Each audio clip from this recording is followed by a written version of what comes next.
Magandang hapon po sa inyong lahat. Okay. Sino po sa atin dito ay Batanggenyo? Pakitaas po ng kamay, mga Batanggenyo. Okay. Pero marami din sa atin dito ay taga Maynila. Yung may iba sa atin dito.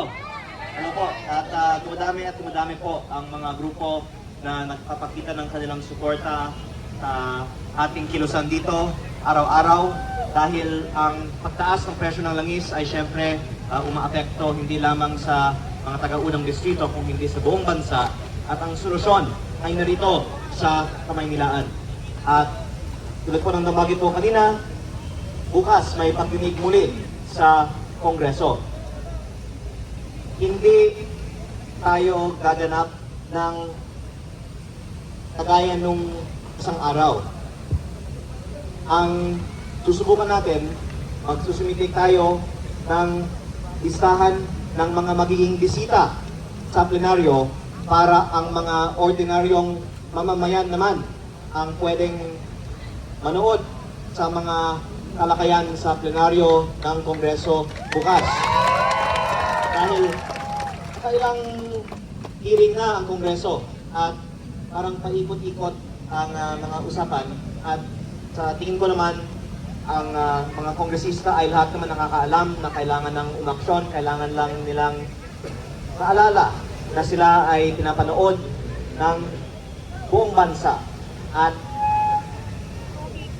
baka hindi sapat na pinapanood sila sa TV, baka mas kikilos sila pag pinapanood natin sila ng personal sa loob mismo ng Kongreso. Kaya sa karaniwan naman, pinapayagan ang mga gustong manood sa plenaryo na manood, pero baka sa karaniwan hindi ganitong karaming tao ang nanonood. Alam niyo, sa totoo lang, konti lang nga ang pupasok sa Kongreso kaya baka maninibago sila pag punong-puno ang plenaryo ng mga taga-unang distrito ng Batangas. Kaya sana, bibilis naman ang aksyon pag gano'n. Kaya makikipag-coordinate tayo ngayon para sa mga gustong pumasok sa Kongreso bukas para sa isang maayos at mapayapang pag-attend sa session ng Kongreso. Ang konteksto naman natin ay lalong kailangan na idiin ang pagbaba ng buwis sa langis ngayon dahil ang isang buwan na ipinasa ng Kongreso ang batas na mag-authorize sa Pangulo na isuspindi ang excise tax. Ngunit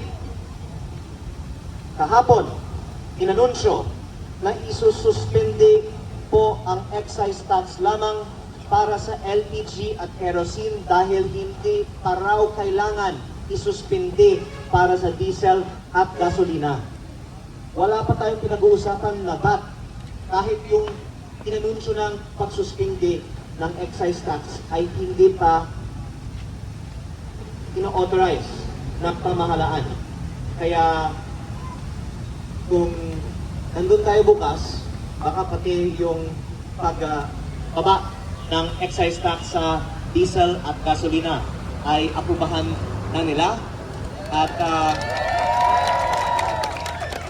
ganoon din sa pahayag ni Committee Chair na schedule na rin ang pagboto para sa mga karagdagang pang mga panukala para ibaba ang VAT.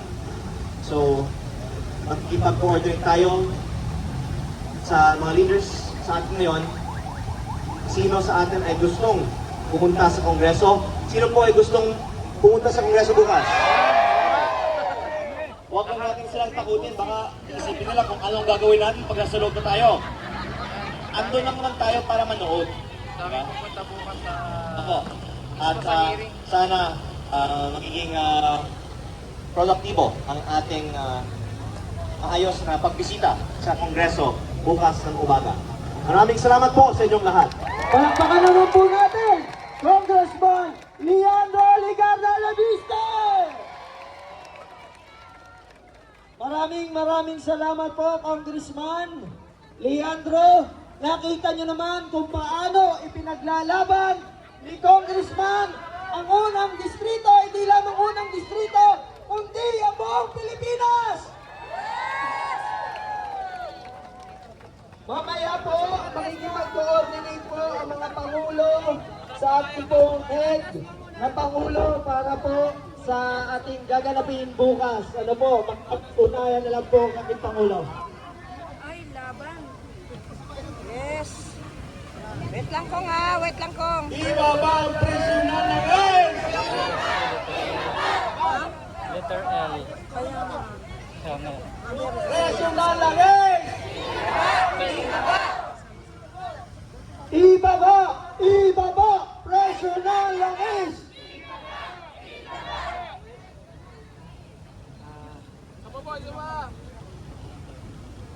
Ibasura!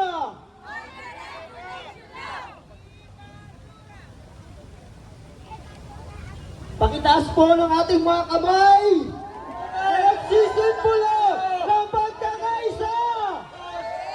Kita natin ang ating suporta kay Congressman, ating matapang na Congressman sa unang distrito ng Batangas. Kung dahil sa kanya, nandito pa rin tayo sa magdadanas tayo ng kahirapan sa mahabang panahon. Okay, so mamaya po ay yung po mga grupong leader ay makikipag-usap po sa ating Pangulo para po sa ibang instruction. Ano po?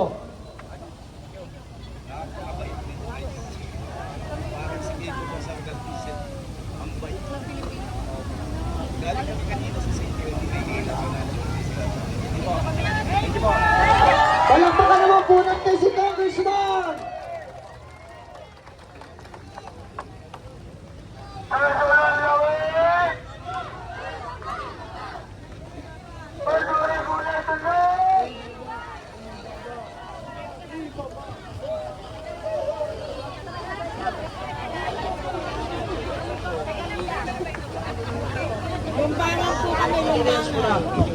Ipon-ipon muna tayo daw sa harapan ng ating bulungan.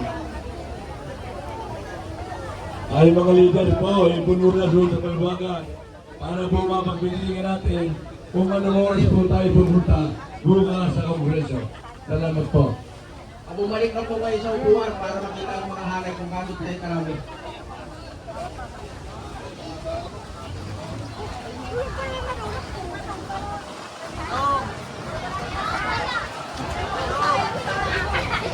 Sa upuan muna po tayo, sa upuan.